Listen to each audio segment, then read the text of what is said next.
min dzalik subhanallah Ustaz Syam. Ini Yeah. kok orang kok berani-berani banget naudzubillah min dzalik, tapi ini pelajaran maksudnya Yes, itu. cinta itu bagaikan racun bagi yang tidak merasakannya. Ya Allah. Kita kan bilang, kenapa kok bisa lompat? Tapi bagaikan sirup manis bagi yang merasakannya. Itulah cinta. Subhanallah. Aduh serem banget, tapi maksudnya tuh serem banget ketika orang berputus asa seperti tayangan tadi gitu ya. Dan menunggu datangnya hidayah dari Allah, pertolongan dari Allah tuh gak sabar. Bahkan gimana caranya supaya kita tuh mampu untuk bangkit dari keterpurukan tuh apa tipsnya Ustadz? Mohon tausiahnya. Bismillahirrahmanirrahim. Tabi guruku Ustaz Maulana Habib Utsman, Caca serta guru-guru kami yang dimuliakan Allah Subhanahu wa taala. Al-Qur'an surah Ali Imran ayat 139. A'udzu billahi minasy syaithanir rajim. ولا تهنوا ولا تحزنوا وأنتم الأعلون وأنتم الأعلون إن كنتم مؤمنين.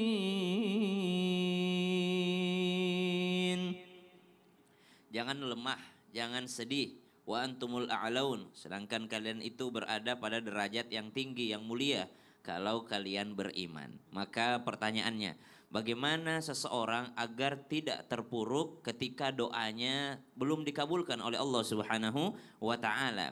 Maka yang pertama kata ayat tadi, in kuntum mu'minin, mesti ada keimanan. Selama doa ini sudah dijalankan sesuai dengan syaratnya gitu. Apa syarat-syarat agar doa dikabulkan? Satu, makanannya mesti yang halal, terhindar dari makanan yang haram. Yang kedua, yang dia pakai mesti yang halal, tidak boleh dia pakai pakaian yang haram. Yang ketiga, syaratnya agar doa dikabulkan, tidak boleh zalim sama orang. Jadi kalau kita doanya tidak dikabulkan, coba periksa diri sendiri. Siapa tahu masih ada kezaliman terhadap orang lain, kita nyakitin orang, subhanallah. Itu sebab terhalangnya doa. Kemudian 4, tidak berputus asa, subhanallah, dan tidak terburu-buru dalam doanya. Selama syaratnya ini sudah kita laksanakan, maka yakinlah bahwa doa itu dikabulkan oleh Allah Subhanahu wa taala. Maka yang pertama, muhasabah dulu, introspeksi dulu. Apakah syaratnya sudah dilakukan semuanya? Sudah kita penuhi semuanya? Maka saat itulah Allah mengabulkan doa seseorang. Yang kedua, bagaimana terhindar daripada keterpurukan? Maka belajarlah dari kisah-kisah orang yang diceritakan Allah di dalam Al-Qur'an. Maka kita sebagai manusia tidak akan pernah, mohon maaf, sotoy ataupun sok tahu akan kebahagiaan. Kira-kira Bu, kaya itu membuat bahagia enggak Bu?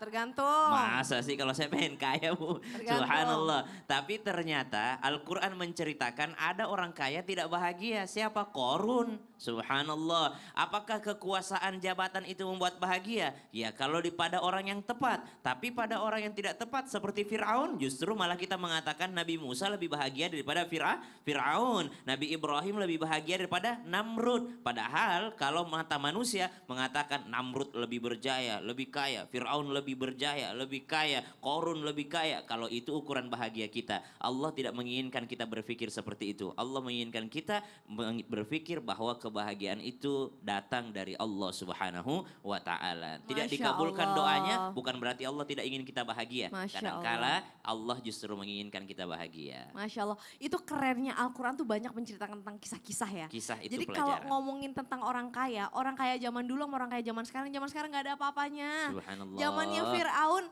emas itu dibawa sampai mati walaupun itu bukan suatu hal yang benar ya. Tapi zaman sekarang kan emas ya dibagi-bagiin ya nggak. Jadi kalau kita mau sombong masalah kekayaan, terlambat. Subhanallah. Yang orang-orang zaman dulu jauh lebih kaya masalahnya daripada Subhanallah. kita. Masya Allah, tabarakallah. Siap. Terima Kasih kasih tepuk tangan dulu tausiahnya, dong Kak Bu. Caca. Itu soalnya saya seneng banget kalau dengerin Ustadz Siap. Syam ngomongin tentang Al-Quran, itu banyak banget kisah-kisahnya yang luar biasa. Nah, sekarang ibu-ibu kita masuk lagi yuk ke segmen Tanya Dong Ustadz. Kami semua tanya dong Ustaz. Angkat tangan Bu, siapa yang mau bertanya coba angkat tangan. Oke, yang sebelah kiri dulu deh. Tadi ibu udah pengen banget nanya nih kayaknya nih. Monggo Bu, silahkan. Bismillahirrahmanirrahim. Assalamualaikum warahmatullahi wabarakatuh. Waalaikumsalam warahmatullahi wabarakatuh. Perkenalkan saya Ibu Rosita dari Majelis Taklim Al-Amanah Solihah Bandung. Oke, Ibu Rosita mau nanya sama siapa, Mangga? Boleh sama Habib Usman? Boleh Ibu, silakan. Begini Habib, andaikan ini datang cobaan terus bertubi-tubi. Saya ingat lagi ada orang tua itu selalu bilang, sabar itu tanda disayang Allah, katanya gitu ya. Apakah itu benar? Nah, andaikan tanda-tanda seperti cobaan-cobaan itu apakah bisa jadi ciri datangnya pertolongan Allah? Masya Ya Allah. misalnya Apa, Bu? dikabulkannya doa-doa kita. Oke, Begitu. oke, terima kasih Ya, Ibu Ros. Itu saja. Itu aja, baik. Wassalamualaikum warahmatullahi wabarakatuh. Waalaikumsalam warahmatullahi Waalaikumsalam wabarakatuh. Bib, warahmatullahi wabarakatuh. kalau cobaannya bertubi-tubi gitu, wah ini berarti tandanya udah mau ditolong nih sama Allah. Bener gak seperti itu Bib? Mohon tausiahnya. Ya akhir Afwan, Caca, Ustadz Syam, Ustadz Maulana. Bismillahirrahmanirrahim. Allahumma salli ala Sayyidina Muhammad wa ala ali Sayyidina Muhammad. Kita harus bisa memahami. Ada yang namanya ujian, ada yang namanya cobaan, ada yang namanya musibah, ada yang namanya azab. Ujian itu datangnya untuk siapa? Minan nabiyyin wa siddiqin wa syuhada wa salihin. Ujian adalah dia tetap dan akan naik. Dia tidak akan turun, itu ujian. Untuk nabi, siddiq, orang-orang yang soleh, orang yang bertakwa kepada Allah. Dan kalau yang namanya cobaan itu untuk orang yang berdosa, dosanya sedikit, dikasih cobaan sama Allah. Bentuk kasih sayang Allah, itu betul. Ada yang namanya musibah. Musibah adalah hukuman dari Allah, tapi ditegur juga sama Allah. Ditegur juga, dan juga bentuk kasih sayang Allah. Tapi kalau azab langsung turun ke bawah, dia tidak akan bisa naik lagi. Dan ini adalah hukuman dari Allah yang tadi sampaikan, Qarun, Fir'aun, dan lain sebagainya. Wa qala Rasulullah sallallahu alaihi wasallam, "Idza aradallahu bi'abdihi al-khair, ajjalallahu 'uqubata fid dunya wa idza aradallahu bi'abdihi syarr, amsaka anhu bi dzanbihi hatta yuwafa bihi yaumal qiyamah." Jelas bahwasanya siapa orang yang jika Allah menginginkan kebaikan bagi hamba tersebut, maka dia akan dikasih hukuman di dunia. Jadi kalau Allah menginginkan kebaikan kepada hamba, Allah kasih hukuman di dunia. Dikasih hukuman dulu nih untuk mengurangi dosa-dosanya. Jika Allah menghendaki keburukan ataupun kejelekan padanya, dia akan mengakhirkan balasan atas dosa yang dia perbuat hingga akan sampai nanti ke hari kiamat kelak. Oleh karena itu, siapa orang yang merasa dirinya mendapatkan hukuman dari Allah Subhanahu wa taala ataupun cobaan dari Allah Subhanahu wa taala atau mendapatkan musibah, maka bersabarlah. Sebagaimana Nabi Ayub alaihissalam bersabar atas setiap ujian dari Allah. Sebagaimana para sahabat bersabar atas setiap musibah yang melanda dia. Sebagaimana kita tahu orang-orang yang soleh ketika mendapatkan musibah, mereka mengatakan semua ini dari Allah Subhanahu wa taala dan mengucapkan innalillahi wa inna ilaihi raji'un dan akan kembali kepada Allah.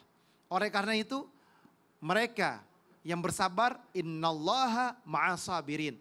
Allah bersama orang-orang yang bersabar. Dan Allah Subhanahu wa taala dekat dengan orang yang bersabar.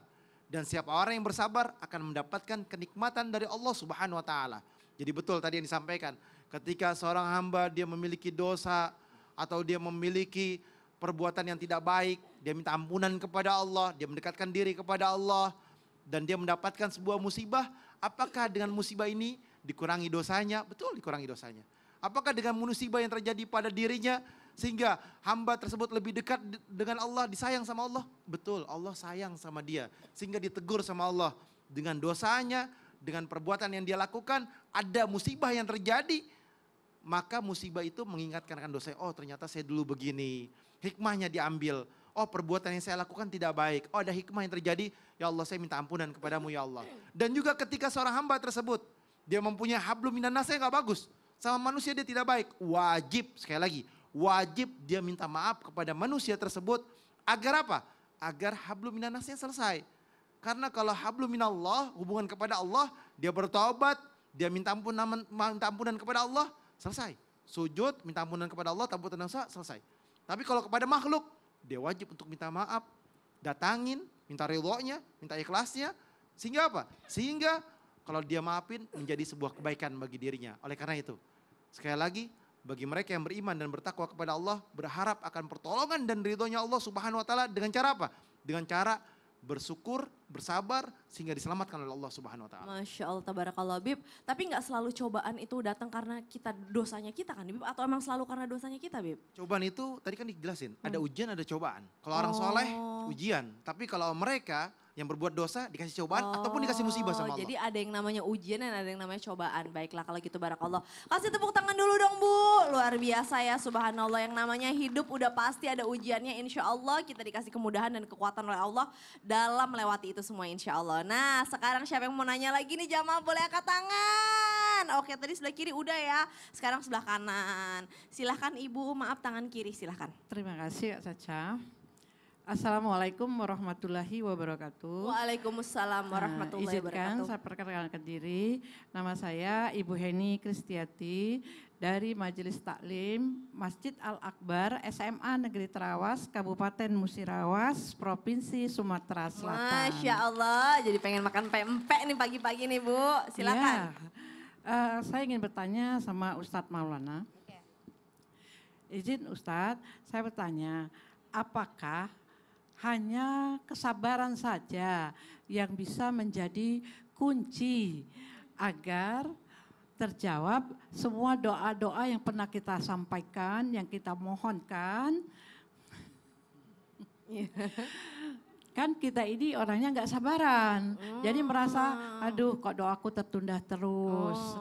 Mohon pencerahannya dari Ustadz. Terima kasih. Assalamualaikum warahmatullahi wabarakatuh. Waalaikumsalam warahmatullahi wabarakatuh. Apakah cuma menjadi sabar aja nih kuncinya nih Ustadz? Mohon tausiahnya. Apakah menjadi sabar kuncinya? Jawabannya semuanya. Iya, 1, 2, 3. Iya. Belum.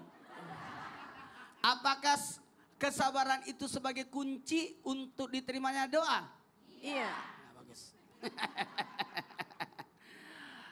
Berbicara tentang doa, izin Habib dan Ustaz Sam. Doa itu butuh kesabaran. Ada namanya proses.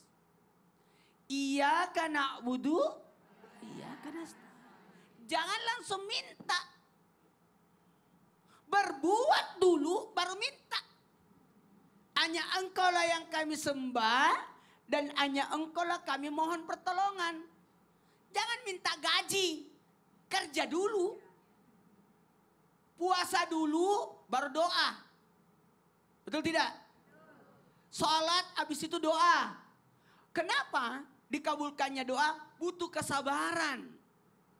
Nah, apa artinya sabar? Artinya sabar. Tahu nggak artinya sabar, Bu? Nggak tahu katanya Tahu. Ustadz. Nah, udah masuk TV kan? Iya. Daripada Tepuk tadi tangan dong, nyawa-nyawa Bu. begini terus.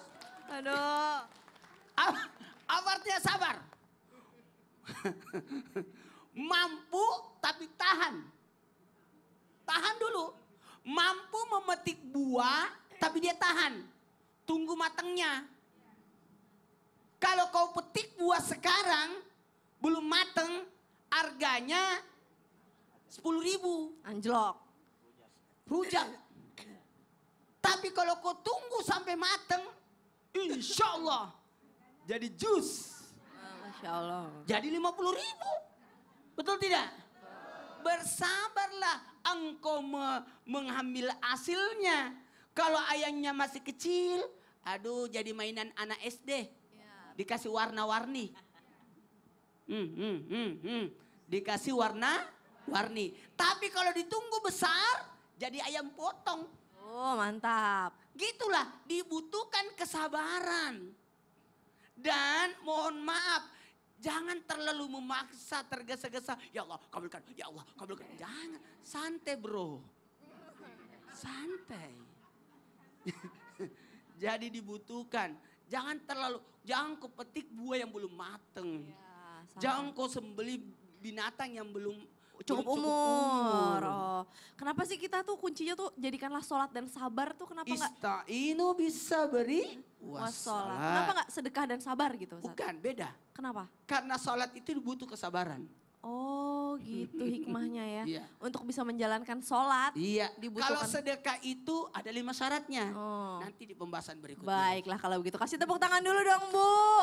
Luar biasa Masya Allah. Jadi sabar itu menjadi kunci ya. Insya Allah untuk ijabahnya doa. Jangan buru-buru kata Ustadz Maulana Masya Allah. Nah sekarang siapa lagi mau nanya angkat tangan Bu. Oke dari sebelah sini lagi deh nih. Oke yang udah jauh-jauh dari Palembang silahkan. Terima kasih Kak Caca. Assalamualaikum warahmatullahi wabarakatuh. Waalaikumsalam warahmatullahi wabarakatuh. Perkenalkan saya Catherine Dwi Agusti Putri dari